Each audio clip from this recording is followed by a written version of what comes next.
देखा जा रहा है कि यहाँ पे जो है बांद्रा चौक पे हरि कथा हो रही है। इसके बारे में क्या जानकारी है?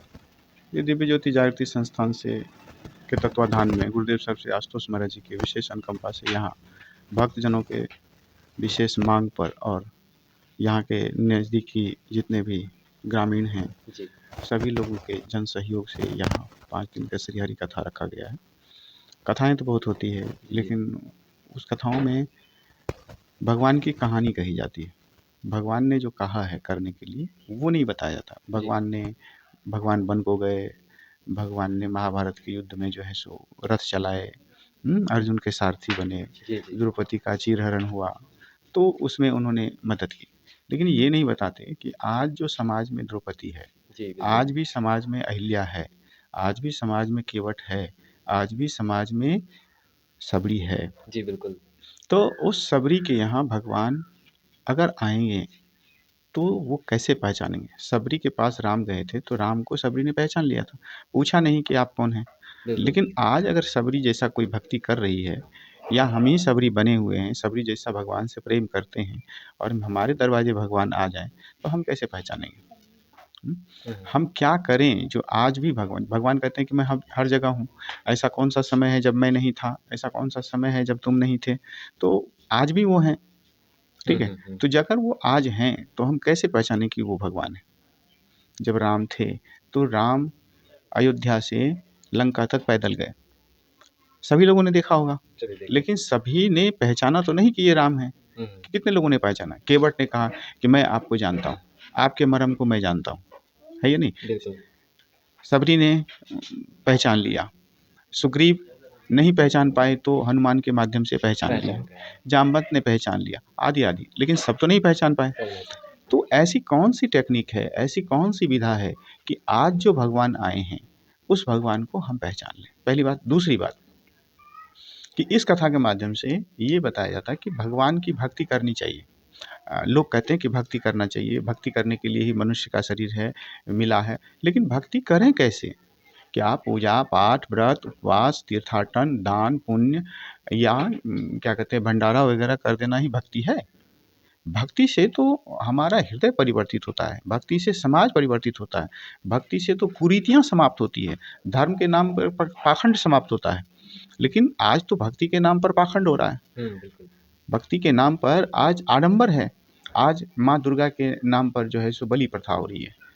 तो ये बलि कहाँ पे लिखा हुआ है कि पशु की बलि होनी चाहिए?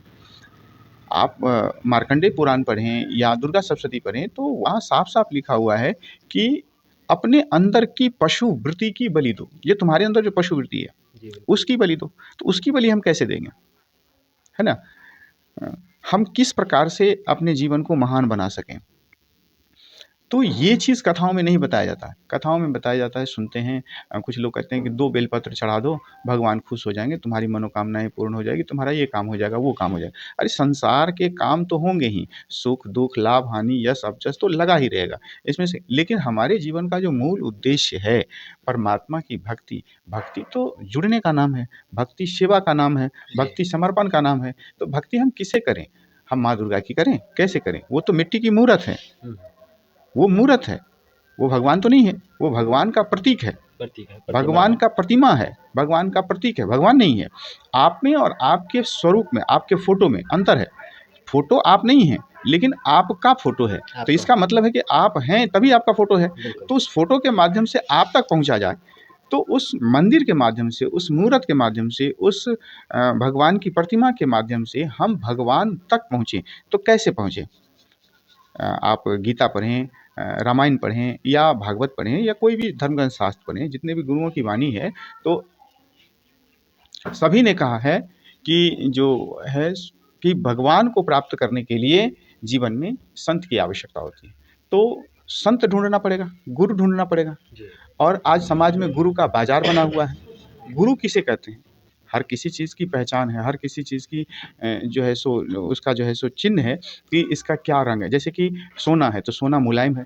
अब भगवान ने क्या बनाया कि सोना भी बनाया और पीतल भी बना दिया। जी। तो पीतल भी है, सोना भी है, लेकिन सोना पीतल नहीं हो सकता है, सोना पीतल पीतल सोना नहीं हो सकता। दोनों का एल्युमिनियम गुण अलग-अलग है। अलग-अलग है। जी। अब एल्युमिनियम भी है और चाँदी भी है, चाँदी भी। दोनों रंग में एक है, देखिए, ये तो भगवान की बात है। अब सरकार की मैं बात बताता हूँ कि सरकार ने वकील के लिए जो कोड निर्धारित किया है, पोशाक है, जी, जी, बिल्कुल। वही पोशाक टीटी को भी है, रेलवे के टीटी को भी। जी, जी। लेकिन दोनों में फ़र्क है, दोनों का कार्य अलग। दोनों में फ़र्क है। जी। दिखने में एक ही जैसा लगता है, सामान्य रूप से अगर दोनों को देखा जाए तो दोनों एक ही जैसा लगता है, लेकिन दोनों के टाई में अंतर है, ठीक और है? इसी प्रकार जीव में भी है कि जी, देख लीजिए कोयल को देख लीजिए और कौवा का देख हाँ, लीजिए। तो उसी प्रकार से हमें ये समझना पड़ेगा, हमें ये जानना पड़ेगा कि गुरु का पहचान वस्त्र नहीं है, गुरु का पहचान अच्छा प्रवचन नहीं है, गुरु का पहचान चमत्कार नहीं है, गुरु का पहचान क्या कहते हैं भीड़ नहीं है, गुरु का पहचान तो ज्ञान है। इसीलिए कबीरदास जी ने कहा कि मोल करो तलवार की परे रहन दो ज्ञान। तो तलवार का मोल होता है, म्यान का मोल नहीं होता है। तो गुरु का नहीं, गुरु के ज्ञान का होता है। तो ज्ञान क्या है? वही आत्मदर्शन, वही आत्म जागृति, मतलब हमारे अंदर जो भगवान है, जिसके कारण मैं सुन पा रहा हूँ, जिसके कारण मैं बोल पा रहा हूँ और जिसके कारण मैं चल पा रहा हूँ, या संसार के सारी चीज़ों का मैं उपभोग कर पा रहा हूँ, जिसके कारण, तो वो है हमारे अंदर, इसीलिए मैं कर पा रहा हूँ। जी, वो बिल्कुल। अगर नहीं रहेगा, तो हम कुछ नहीं भी कर नहीं है, ठीक है? तो वो क्या है? उसको तो जब गुरु जीवन में आते हैं तो उसी आत्म तत्व का दर्शन कराते हैं और उसी से मिला देते हैं। दिव्य ज्योति जागृति संस्थान का यही उद्देश्य है और इस कथा का यही उद्देश्य है कि आपको आपका भगवान मिल जाए। आप कुछ भी करें, गृहस्थ हैं, या खेती करते हैं, व्यापार करते हैं, किसान हैं, या सेना में हैं, या संसार के सामाजिक वर्क करते हैं, या कुछ भी करते हैं, जी। सब कुछ को करते हुए अपने इष्ट, अपने आराध्य को जानिए और उसकी भक्ति कीजिए। ठीक है? अगर आप उससे जान करके करेंगे तो हर कार्य आप सुगमता से करेंगे, अच्छे से कर पाएँगे, सुंदर ढंग से कर पाएँगे। समाज सुंदर होगा, परिवार सुंदर होगा, देश सुंदर होगा और इसीलिए भारत जगत गुरु था। यही उद्देश्य है। क्या परिचय हुआ आपका? मेरा नाम स्वामी कुंदनानंद है और गुरुदेव सर से आशुतोष महाराज जी का मैं शिष्य हूँ।